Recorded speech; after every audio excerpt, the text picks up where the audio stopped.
ধারণ করেছেন, প্রচার করেছেন বা করছেন এখনো।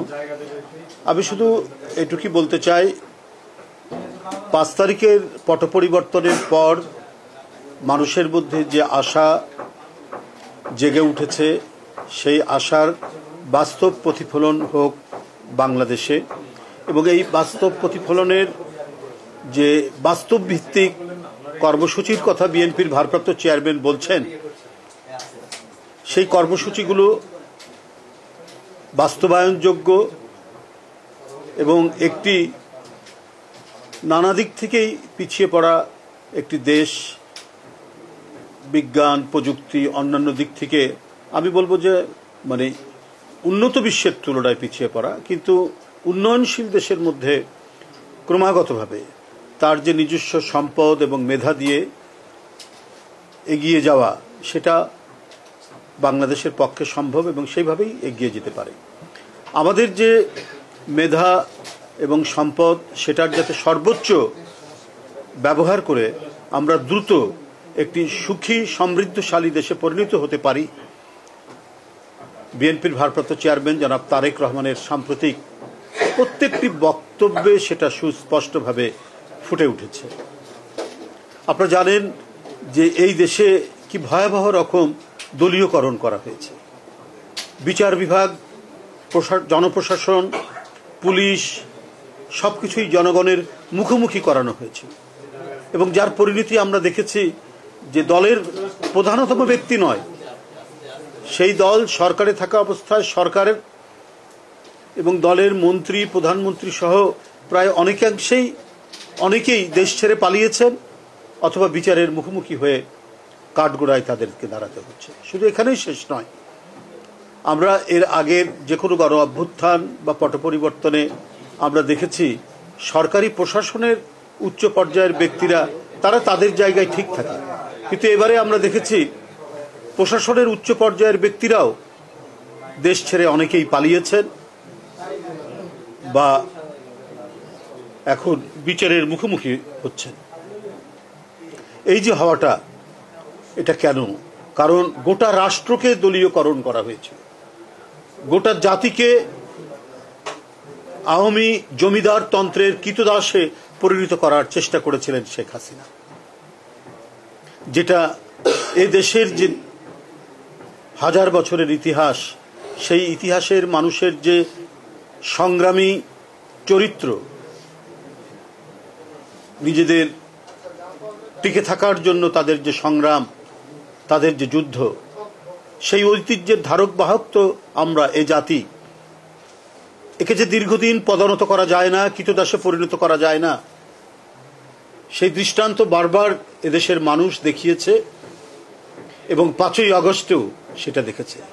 শেখ হাসিনা, তার আওয়ামী লীগ, তার আত্মীয়স্বজন সবাই ভেবেছিল এই জমিদার তন্ত্রে তারা চিরকালীন, তারা চিরদিনের জন্য এখানে অবস্থান করবেন, আর এই জমিদারির যে খাজনা উঠবে, সেই খাজনাতেই তারা সুখে শান্তিতে দেশে বিদেশে তারা কাটিয়ে দেবেন।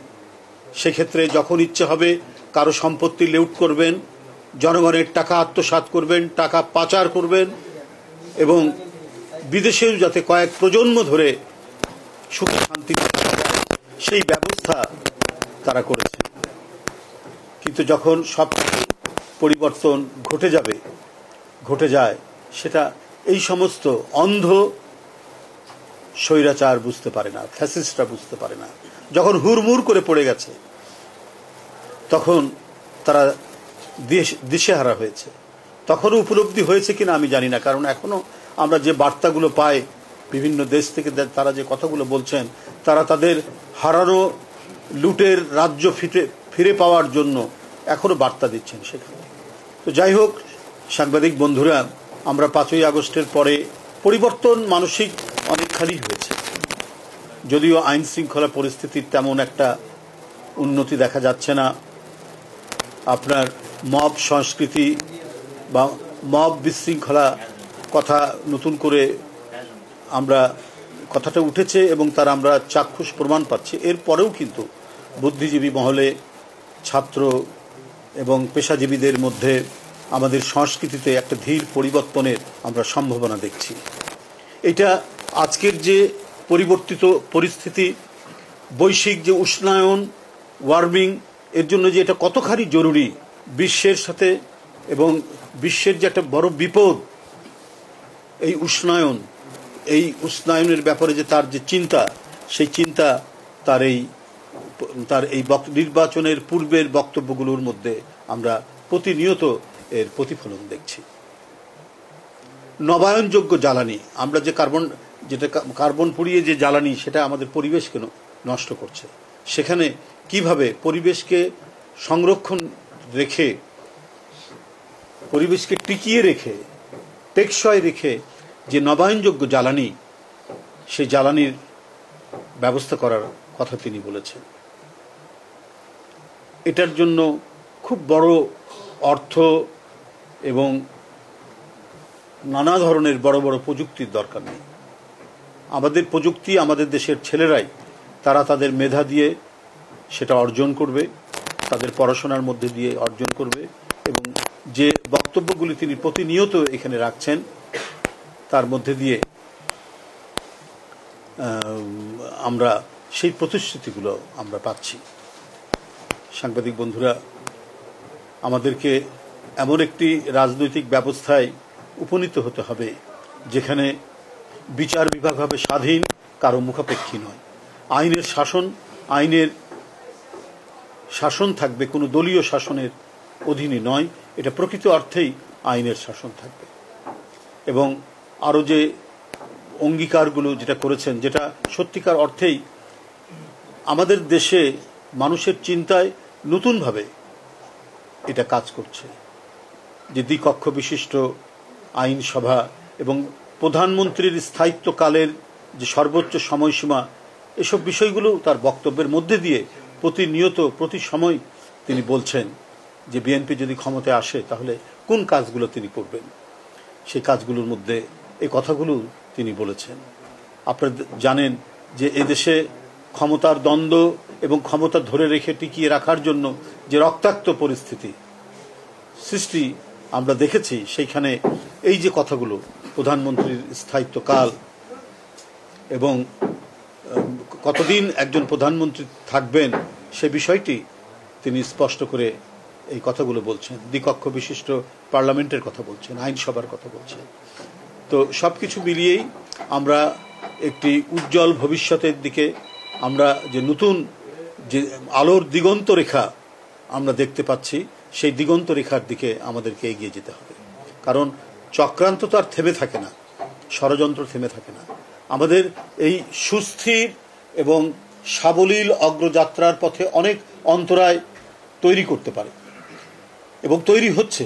আমরা যে পরপর অগ্নি সংযোগের ঘটনাগুলো দেখছি, অগ্নি প্রজ্বলনের ঘটনাগুলো দেখছি, এবং আরও নানাবিধ যে ঘটনাগুলো চারিদিকে আইন শৃঙ্খলার পরিস্থিতি কৃত্রিমভাবে অবনতি করার জন্য যে বিষয়গুলো আমরা, যে ছবিগুলো আমাদের সামনে ভেসে উঠছে, তো সেগুলো তো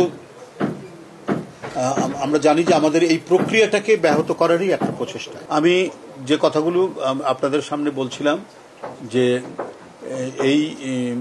এই বিষয়গুলো অনেক, আমি বলেছি যে দ্বিমত, ডিবেট, বিতর্কর মধ্যে দিয়েও কিন্তু যারা রাজনীতিতে সক্রিয় এখন, তারা প্রায় সবাই এবং অনেকেই একমত হয়েছেন জুলাই সনদের মধ্যে যে অঙ্গীকারগুলো করা হয়েছে, সেই অঙ্গীকারগুলো বাস্তবায়ন করার জন্য, এবং জুলাই সনদের মধ্যে বিস্তারিত যে বিষয়গুলি বলা হয়েছে, যেটা এর আগে কখনো এত বিস্তারিতভাবে, এত বিশদভাবে এই মানে জনগণের সপক্ষে যে কাজগুলো করা দরকার, একটি সত্যিকারের গণতান্ত্রিক রাষ্ট্র এবং সমাজ গড়ে তোলার জন্য যে কাজগুলো করা দরকার, এবং আমরা একটি গণতান্ত্রিক সমাজ বলতে কি বোঝায়, সেই বোঝানোর জন্য যে যে শর্তগুলো পূরণ করা দরকার, সেগুলো জুলাই সনদের মধ্যে রয়েছে। এখানে হয়তো নোট অফ ডিসেন্ট আছে, আরও দ্বিমত আছে, কিন্তু মোটা দাগে তো সবাই এটাকে মেনে নিয়েছেন, এবং এটার এখন বাস্তবায়ন নিয়ে যে কথাগুলো হচ্ছে, এটাও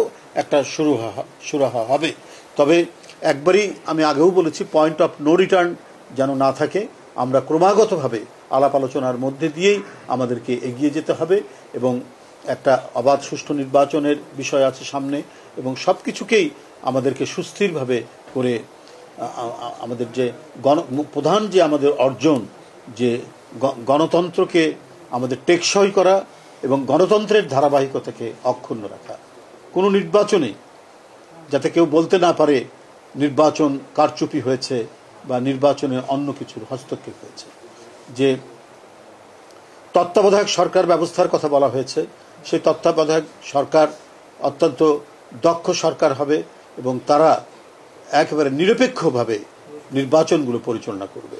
কারো ইঙ্গিতে কারো কথায় আমাদের এই গণতন্ত্রের অগ্রযাত্রা এবং সমস্ত নির্বাচনগুলো যাতে কোনোভাবেই ব্যাহত না হয় সেই বিষয়গুলো তত্ত্বাবধায়ক সরকার সেগুলোর চেষ্টা করবেন। পরবর্তী পর্যায়ে যখন তত্ত্বাবধায়ক সরকার গঠন করা হবে, এর পরের যে নির্বাচনগুলো হবে সেই নির্বাচনগুলো যাতে কোনোভাবেই আর অশুভ শক্তি এর মধ্যে দিয়ে ঢুকতে না পারে।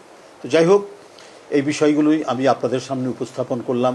বিশেষ করে বিএনপির ভারপ্রাপ্ত চেয়ারম্যান প্রতিনিয়ত যে স্বপ্নের কথা বলছেন, বাস্তবায়নযোগ্য স্বপ্নের কথা বলছেন, যে অঙ্গীকারগুলোর কথা বলছেন এবং যে নতুন নতুন যে বিষয়গুলো নিয়ে আসছেন, যেগুলো এর আগে কখনো যে বিষয়গুলো নিয়ে আলাপ আলোচনা করা হয়নি, সেগুলো নিয়ে এসে যাতে এই দেশের মানুষ একটু সুস্থভাবে সাবলীলভাবে খেয়ে পড়ে বেঁচে থাকতে পারে, সেই অঙ্গীকার নামায় আমরা তার বক্তব্যের মধ্যে দিয়ে প্রতিফলিত হতে দেখছি। যাই হোক, আপনাদের এই অবেলায় আমন্ত্রণ জানিয়েছি, যার কারণে আপনারা ভালো থাকবেন। আপনারা এসছেন এই জন্য কৃতজ্ঞতা জানিয়ে। না, দেখুন, এটা সবকিছু হচ্ছে আইনি প্রক্রিয়ার ব্যাপার। আইনি প্রক্রিয়াতে যা হওয়ার তাই হচ্ছে বা সেটাই হবে। আমাদের ভারপ্রাপ্ত চেয়ারম্যান তাকে অনেক বিষয় রাজনৈতিক দলের অনেক নেতৃবৃন্দ সম্পর্কে কথা বলছেন, স্পষ্টই বলেছে যারা অপরাধ করেছে তাদের বিচার হোক এবং অবশ্যই সেটা আইনি প্রক্রিয়াই হতে হবে। এখানে কোনো হস্তক্ষেপ বা কোনো মুখ চাওয়াচাওয়ির ব্যাপার থাকবে না। যাদের বিরুদ্ধে অভিযোগ রয়েছে সেই অভিযোগ তারা প্রমাণ করবেন তারা এই অভিযোগে অভিযুক্ত নন, অথবা আদালত যদি প্রমাণ করে অভিযুক্ত এবং তার জন্য আদালতের যে নির্ধারিত শাস্তি আছে সেই শাস্তি সবাইকে ভোগ করতে হবে। আইনের চোখে তো সবাই সমান, এই যে ফ্রেজটি আমরা শুনে এসেছি, তো সেক্ষেত্রে তো আইনের চোখে এবং আইনের মাধ্যমে যেটি হবে সেটি সবাই মেনে নেবে, এটাই স্বাভাবিক। পরবর্তীতে যেগুলো হবে, কারণ এই সরকারও যাতে তত্ত্বাবধায়ক সরকার হিসাবে যখন কাজ করবেন, যে প্রশ্নটি উনি করেছেন, তো সেটার সাথেও এটা আছে। সেই ক্ষেত্রে এই সরকারের মধ্যে যদি কোনো রাজনৈতিক দলের সম্পর্কিত কোনো লোক থাকেন তো তাকে তো রাখা যাবে না, কারণ তত্ত্বাবধায়ক সরকারের কনসেপ্টটা হচ্ছে নির্দলীয়। তো নির্দলীয় হলে তাহলে সেখানে রাজনৈতিক দলের উপদেষ্টা থাকবে কি করে বা রাজনৈতিক দলের লোক থাকবে কি করে? এক।